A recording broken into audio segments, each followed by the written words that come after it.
Most beginners think they are not challenged enough to draw portraits.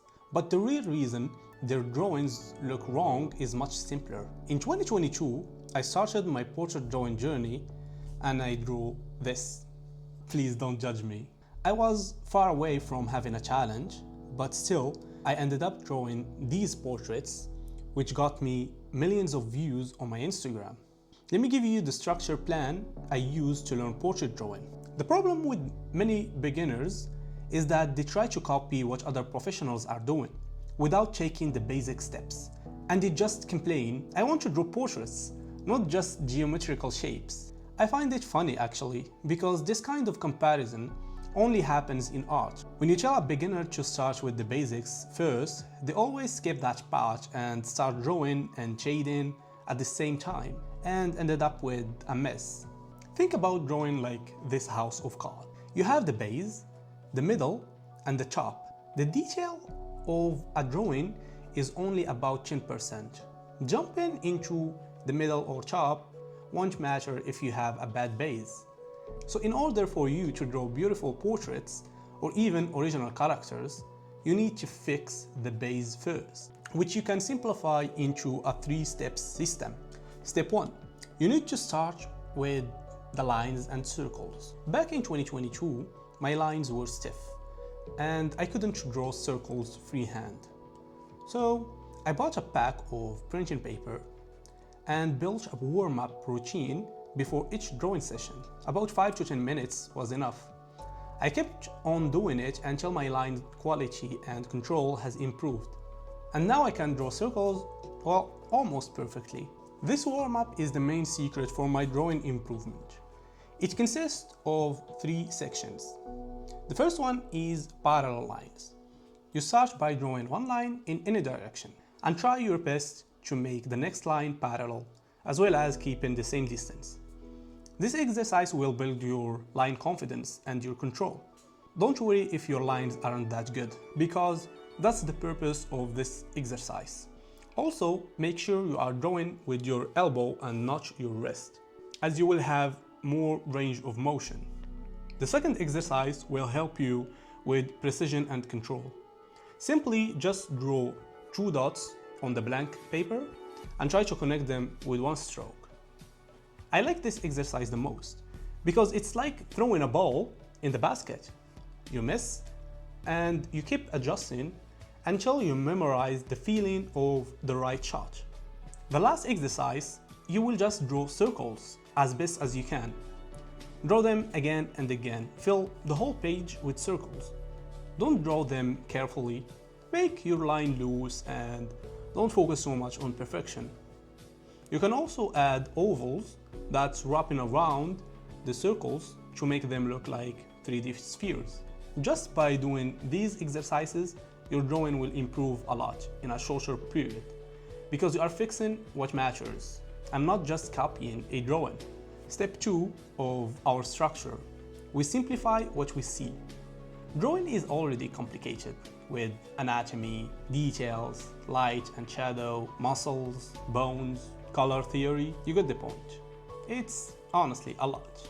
If you try to copy every simple detail on a drawing, well, good luck with that. Yes, of course, you can use the grid method to draw a hyper-realistic portrait. But let's be honest, you want to be able to draw freehand and not just copying little boxes. So if we take the human head and remove all the detail, starting from the colors and the features, and of course, let's make them bold, you will end up with the most basic head, which you can find in many books of the old masters, such as Loomis' head, the Riley Bridgman, and even Asaru's head. The basic head may look simple, but trust me, if you practice it enough, your portrait drawing will improve so fast. I can guarantee that. Let's take a look at my old drawing. Just by fixing the proportion using the basic head, the drawing starts to look a little better.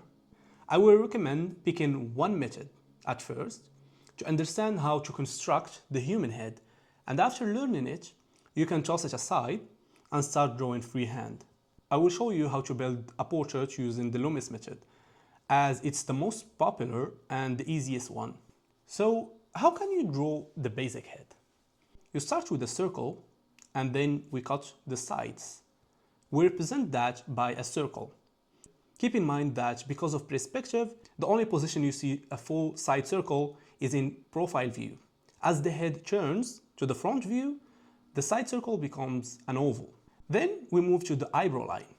I get this question a lot. Does the eyebrow line always in the center of the main circle? The short answer is no, because it changes depending on where the reference is looking. If you see in this reference, the model is looking up. So the eyebrow line is above the center of the circle. And the opposite is happening with this reference.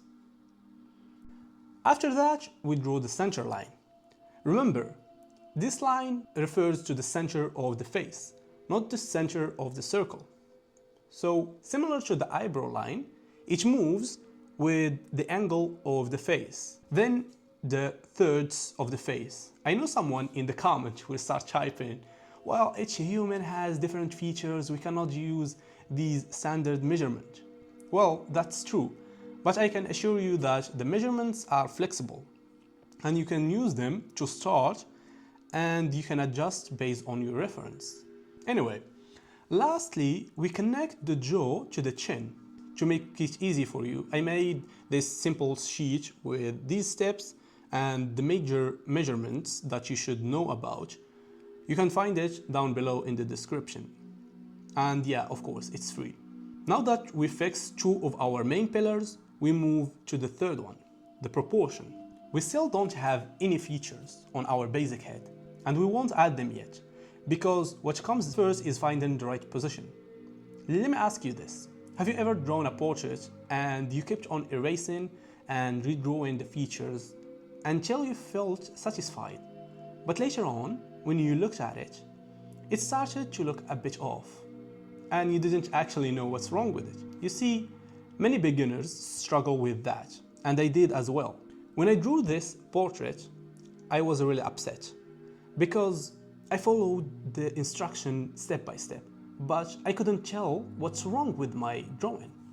I know artists tell you to flip the picture and you will start to see the mistakes. But in my case, I was already seeing the mistakes without flipping it. Well, luckily now, I know what was wrong, and I can help you fix that. Most of the time that happens because of wrong placement of the feature. Just by moving the features a little, your drawing starts to look different. One of the most important rules that you should know about is to always draw the features parallel to each other. The second one is to remember these measurements.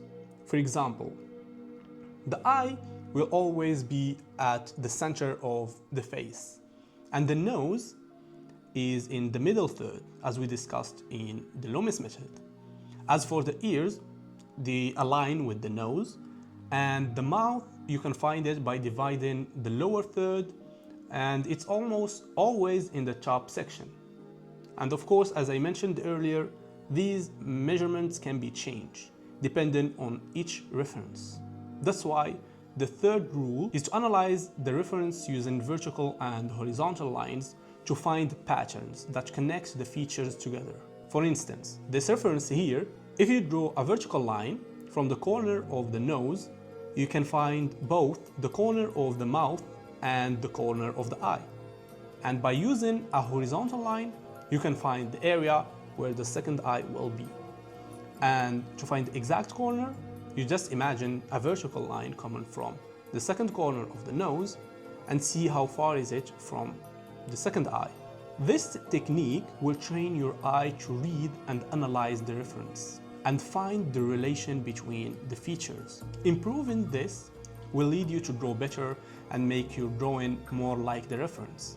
But remember, you must practice one step at a time. Jumping to details will only slow your growth. Take your time and enjoy the process. In the future videos, I will address the second stage of drawing portraits and the details. Make sure to stick around. Oh, I almost forgot. Scroll down into the description. You will find the link for our Discord server where you can share your practice and drawings with the community. See ya in the next one. Bye.